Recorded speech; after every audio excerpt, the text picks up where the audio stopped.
What does one say to an ancient Nephilim ghost? I suppose you start with... Come out to the coast, we'll get together, have a few laughs. Hello, my friend. Stay a while and listen. What's going on YouTube? It's Filthy and we're back with another Diablo 3 video. This is a Torment 16 budget Necromancer. It is the Inarius Bone Nova.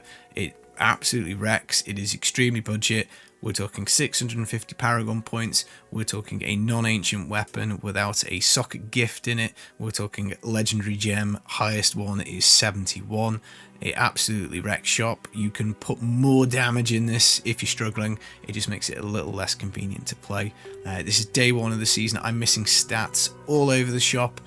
There is a lot of juice to go on this. The altar is only about 2/3 of the way through done, and I've got really big hopes, I think, for some future Inarius builds for the season as we progress in power. But before we get going, as always guys, a thumbs up brightens my day. So looking at Inarius, unfortunately this wasn't the starting set, so you do have to go off and find the pieces for Inarius. Don't care about the 2 and 4 piece because we've got the gold wrap and the boon of the hoarder. Classic T16 combo, making us immortal, kill enemies. Boon of the hoarder makes them drop gold. Gives us a bit of move speed, which is nice. Gold wrap, as we collect the gold, we get it almost infinite armor. So we don't care about anything defensive. This is not a GR build, this is just for the Torment 16. The 6 piece for Inarius is great. 19,000% is the biggest modifier we can get our hands on as the Necromancer. As an example, a fully maxed out Legacy Dreams one is about 10,000, so it really does hit pretty hard. The trade-off that we have to have with this though is we have to have bone armor active, and we have to tag with our swirling tornado of bone, which kind of whizzes around the character once you hit something with bone armor. That means everything's going to be up close and personal. That's fine because the skill we're using is Bone Nova, which is a very up close and personal kind of like explosion out from the character. So anything that gets tagged is going to be hit like a truck by the Death Nova. Brig's Wrath is kind of what makes all of this work, because uncursed enemies are pulled to a cursed location, and with our Aura of Frailty, because this works off pickup radius, the aura extends out from the character. As we can see here, as you pick up gold, your pickup radius increases because you're going to put an Avarice band on the follower. That sends your pickup radius through the roof. What that is going to do is it's going to make it so that enemies just get sucked and vortex towards you, which is great because then you just press the button and blow them up, and it's a lot of fun to play. We're jamming many modifiers into this. So the first one's the Blood-Tide Blade, 400% per enemy within 25 yards, up to 10 enemies. So this is either at 400% if you're hitting one target, and up to 4,000% if you're hitting like the max, which is 10. You can still pretty much 2 or 3 bang single targets with this build. You've got so much damage in it. I've gone for the Trikul's Corroded Fang in the actual weapon slot rather than the Scythe of the Cycle. This is 200% increased damage, provided you've got a cursed enemy. Of course, Aura Frailty will take care of that for us. The reason I don't like Scythe of the Cycle much is because whilst it is a bigger modifier at 400% over the 200%, what happens is whenever we press the Death Nova button, Bone Armor has its duration reduced by 4 seconds. That means, unfortunately, that you will drop Bone Armor. Unless you play quite well, make sure that you're always hitting something with Bone Armor very regularly and keep an eye on it.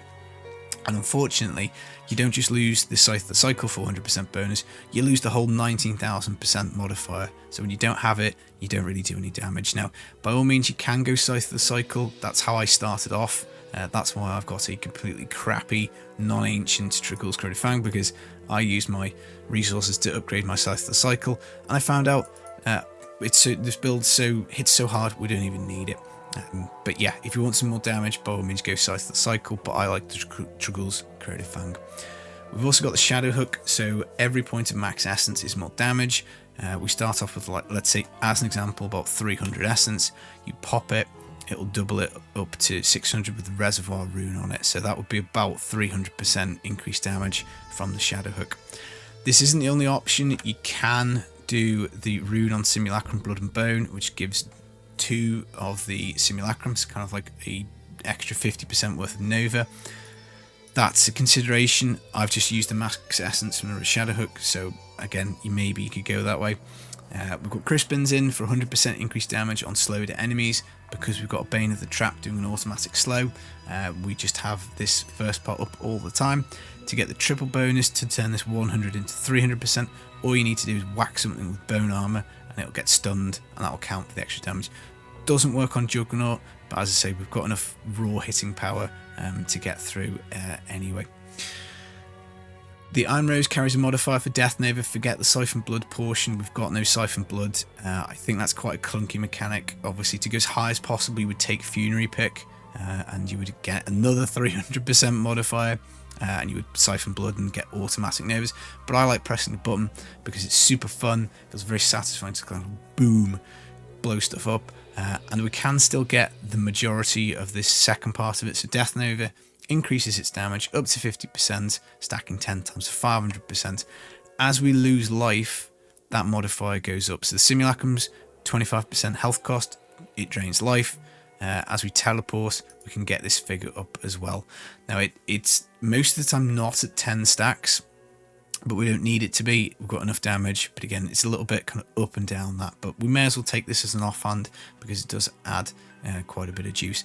Again, maybe later on, maybe it's something we can do with not having to be restricted to this, but a 500% modifier at its max level seems pretty good, so we may as well go for that in the offhand slot. We've got Haunted Visions. The Simulacrum will stay forever because they duplicate the skill. Sometimes they'll be doing Novas like over here. You won't have tagged something with your bone armor if it hasn't been. If you've already vortexed it once and you forgot to press the button and you ran off, you can't vortex it again. So sometimes the Simulacrum might be making this appear bigger than it is, but you just need to concentrate on what gets sucked to you, blow it up, and it should be good. We've got the arm guards that make us move faster when we blow something up. So we hit the Nova, it blows something up, a piece of debris, and it makes us move faster, which is pretty nice. Pair this with the Stuart Screeves, teleport up to 100% extra move speed, means we can whiz about really fast. Don't think we need Ingerm. Again, maybe later down the line with everything juiced up, you could maybe drop one of your modifiers and try and see if you can get the build to work with an Ingerm and teleport about. But honestly, this build is more about things coming to you than it is about you going to go and blow the enemies up. Bane of the Trapped is a bit more damage. Again, we get this juiced up to like 120, 130. You'll be doing obviously a lot more damage. Bane of the Powerful is just a straight damage increase. Again, mine's only rank 25. It's very early in the season. Boon of the Hoarders, obviously, for utility. Now, I think that covers the gear. You could take conventional elements whilst you're building this. That would be more damage. You could take Funerary Pick, as we said. There's a few bits and bobs that you can do, but ultimately, I think this is a fairly good beginner build. Death Nova and crit on your helm. This was my GR70 primal. Really lucky. The game normally gives me something crap like a Templar token, so very appreciative of this. More primals like this would be very nice.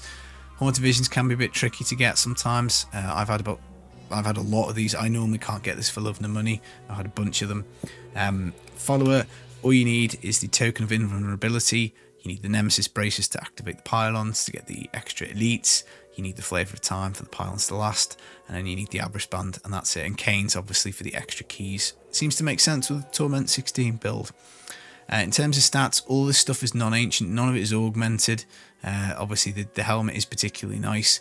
Double crit gloves will be great. I've got no area damage. I'm not sure how the calculation works for that.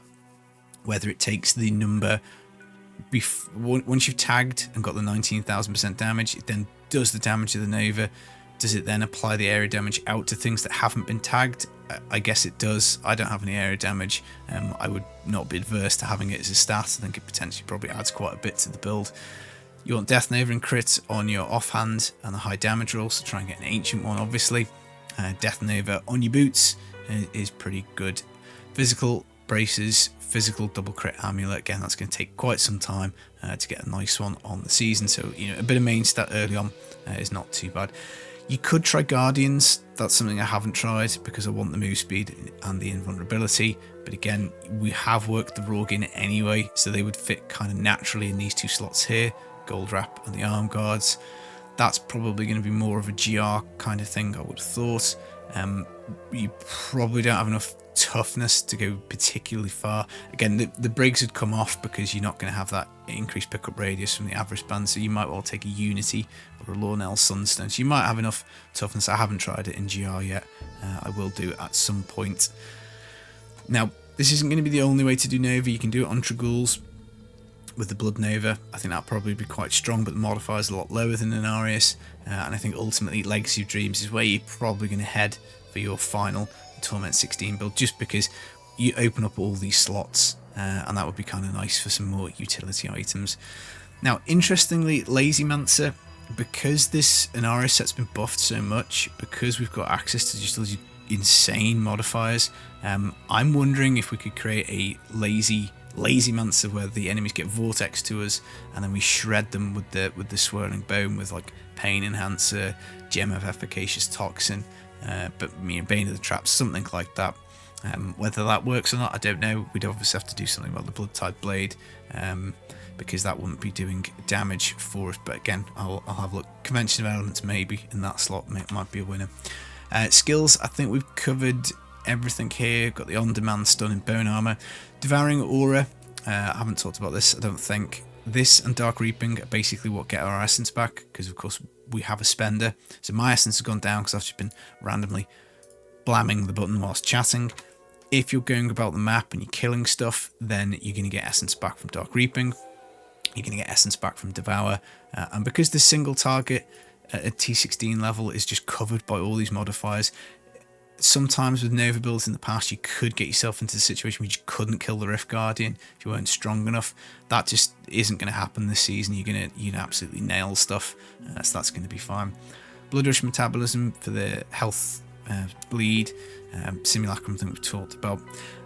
Overwhelming Essence makes sense because we want max Essence for our Shadowhook. I'm missing it on my crappy non-ancient weapon. I'm missing it on my offhand. So big, good 20-30% worth of damage there. Probably another 20-30% getting an ancient or self-crafted primal Tragouls Corroded Fang at some point. So again, pretty tasty.